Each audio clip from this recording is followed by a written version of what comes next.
Hey guys. Sorry to start this video off on a sour note, but I'm really sick of the lighting in here. It's not absolutely horrible or anything, but, my laptop camera the lighting keeps going in and out. It's like dark, bright, dark, bright. I guess you guys are just gonna have to deal with, this, not very pleasant light. Oh, I got a ring light! It was $170! Hopefully it was worth it! Coming to you live from inside his sound booth, it's Ask Slickframe! What the? Ask Slickframe? What? Hey everybody, welcome to the second episode of Ask Slickframe. Yeah, as you can see, I got a ring light, and hopefully the lighting will be better from here on out. It's Saturday morning. I just got out of bed a few hours ago. I haven't even showered or shaved yet today. You guys are getting vintage Saturday morning James right now. But, I got this awesome ring light, and I got my nice N64 shirt to make up for being such a disgusting slob of a man. So, yeah, what do you say we get into some questions? Alright, first question we got is from Mario Kart Gamer Dude. Slickframe, you've just entered the Mario world and you can only do one thing before leaving. Do you A, race on Rainbow Road, B, visit the Comet Observatory, C, drink tea with the princesses, or D, eat lunch with the Mario Bros? I just dropped my phone. Great start. Man, I can only do one of those four things? If I fell off of Rainbow Road, which I know I would probably burn up in the atmosphere and die. And in the Comet Observatory, I don't know if I could breathe or not. I mean, I guess it would just be hanging out with the princesses or the Mario Bros. Can I combine C and D? Because I don't want to hang out with just one group or the other. I want to hang out with all of them. Sorry, dude. I'm cheating. C and D combined. Sorry for breaking the rules, but, some rules were meant to be broken. Eric Wajaya asks, what are your childhood games? My childhood games, well, I grew up in the 90s. My very first console was an N64, so that was the console for my earliest childhood days. I still remember my dad walking through the door with a Nintendo 64. At least I believe that's what he was walking through the door with. My very first game was Mario 64, Mario Kart, the Mario Party games, Banjo-Kazooie, Banjo-Tooie, Diddy Kong Racing, Donkey Kong 64. The very first game that I ever did chores to save up money to buy was Kirby 64, The Crystal Shards. That was a proud day for 7-year-old James. Yeah, I also had a Game Boy Color, and I had Donkey Kong Land, the Pokemon games, Pokemon Pinball, Game & Watch Gallery 2. Yeah, that was my childhood. Brady B asks, when do you think Peach, Daisy, Yoshi, or anyone else will appear on Ask Mario? Oh, that is a very good question. I'm sure everybody is wondering when a guest is finally going to appear. Here's the thing. Back in September, I made a channel update, and I announced that episode 8 would be when Princess Peach would finally appear on the show. I really jumped the gun on that. The thing is, I really underestimated how long it takes to sketch, ink, and color every single one of those drawings for every single emotion. I don't know exactly when the first guest will appear. I did recently post a community update telling people to send in questions to Donkey Kong, Yoshi, Pit, and Palutena. The thing about Pit and Palutena is they already have artwork for them done, and it's the official artwork for them in Kid Icarus Uprising. I do want to get Peach and Daisy on as soon as possible, but I also don't want to... I cannot force my artists to get them done any quicker than they already have been, because they have other things going on in their lives. Though another thing to keep in mind is it's also a bit expensive over time. I've paid for a lot of artwork for this show, and I don't want to have too many guests on too quickly, because that is a lot of money on my part. And it's fine. I want to make sure the artists get paid fairly. I would not ask them to do this, take time out of their day to draw artwork for my channel unless I was paying them fairly. But yeah, at the same time, it's a balance, you know? I want to pay them fairly, but also not ask for too much at once so that I don't go broke. But yeah, short answer is hopefully sometime this year. We'll find out. Luigi Drawer asks, is it tough to voice act all day? Yes, it is tough to voice act all... I just hit one of my pipes. It is tough to voice act all day, which is why I don't voice act all day.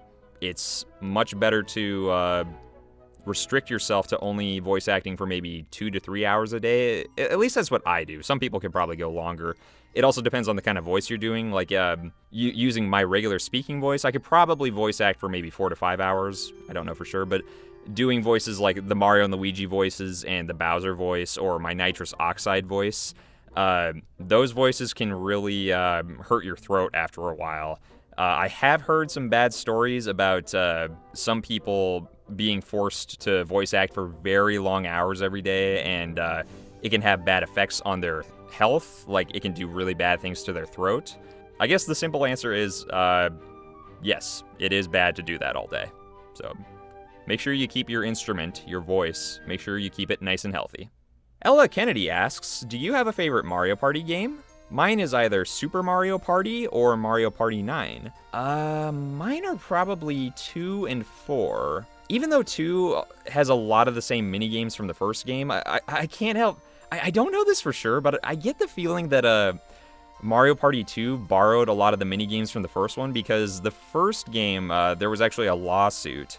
Because so many of the minigames required you to rotate the control stick over and over and over again, a lot of people got blistered hands, and I think some people broke their controllers doing that.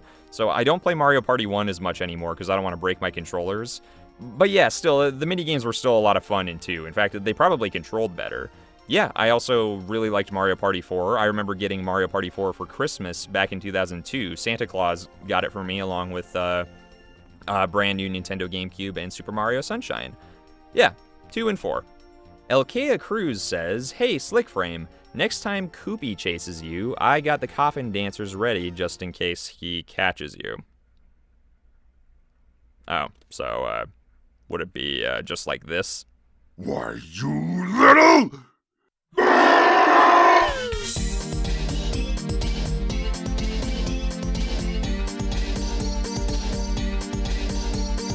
RJ the Gamer says, if you wanted one Mario game to get remade, what would it be? Probably Mario 64.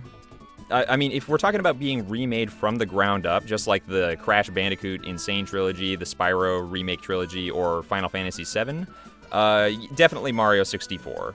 I would really like to play that game with updated graphics, higher quality music. Yeah, I think that would be a real treat. I would love to play a remake of Mario 64.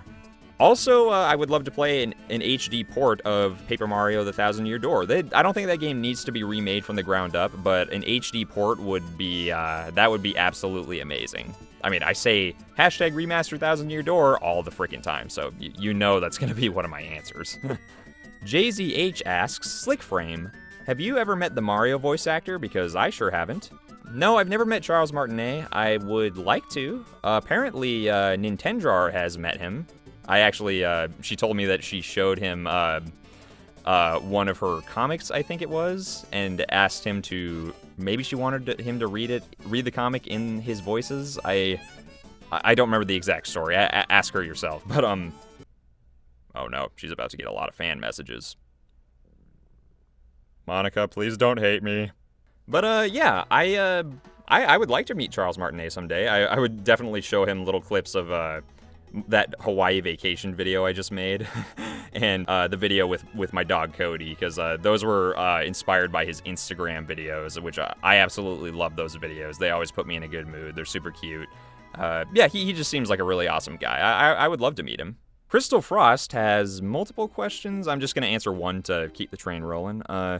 How scared are you when seeing the monster piano from Super Mario 64? That didn't scare me a whole lot as a kid. It definitely did, but I'd say I was more scared by hearing Bowser's like, Bowser kind of sounded like a walrus with that laugh. Did anybody notice that? You go up to a door and you can't open it because you don't have enough stars, and he goes like, dun-dun-dun-dun. Yeah, that actually scared me a lot. Also, I guess the chain chomp kind of freaked me out a little. The pink eel and the endless stairs with that creepy music, those definitely scared me more, for sure. Super spooky. Yeah, the monster piano is spooky, but not as spooky. Actually, I'd say the T-Rex from Mario Odyssey in the forest level, I'd say that scared me more than the monster piano. And I was 24 when that game came out.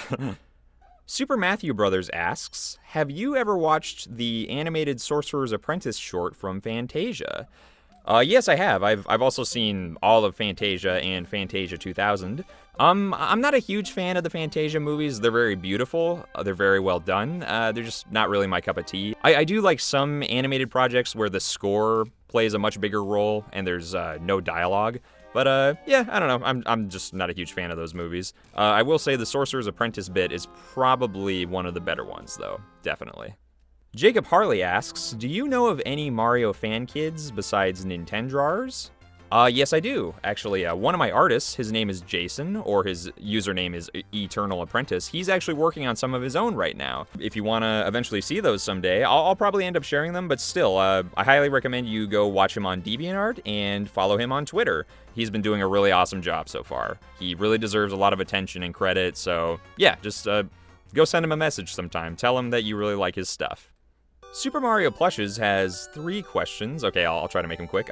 What is your favorite sandwich? Grilled ham and cheese with mayonnaise. What is your favorite Pokemon? Okay, with this one, I actually had to prepare. I do have maybe a few all-time favorite Pokemon, but there's a lot that I didn't want to miss out on, so I actually went back and looked at all of the designs.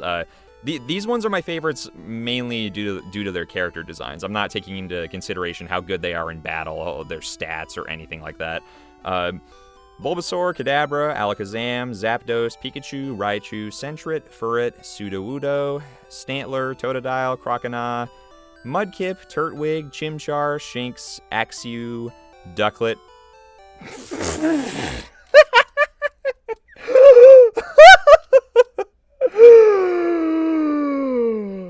I'm just kidding. I'm not a fan of Ducklet. I mean, if you like Ducklet, that's fine, but I really don't like the design. I think it's very lazy. Get the feeling some people are going to leave some angry comments, so let's just move on. And lastly would be Dedenne, Froakie, Frogadier, and Greninja. Greninja is probably in my top 5 for sure. He was my starter Pokemon in X and Y. Oddly enough, he actually is the Pokemon that I play the most as in Smash Brothers, which leads into the next question. Who is the character I play the most in Smash? Greninja, first of all. Who else? I had to write these all down because there's so many Smash characters nowadays. I usually play as Mario. I know, big surprise. Diddy Kong, Rosalina. I did play as Palutena a lot in Smash 4, but only when I could customize her moveset and give her the Celestial Fireworks move. I freaking love that move. It's a shame they didn't give it to her in Smash Ultimate, but, you know, what can you do? Pac-Man, Inkling, Banjo-Kazooie. Again, not a big surprise. Freaking love Banjo-Kazooie. My number 1 Smash fighter? Yoshi. But only starting with Brawl, because that's when they gave him a little bit of a vertical boost with his up special move. And yeah, I really like using his down air move where he does the flutter kick. I love his ground pound. I'm not an expert Smash player by any means at all, but yeah, I always do best as Yoshi. I do love that guy. Gal. Thing. Yoshis can be guys and girls. There's no one Yoshi. Moving on.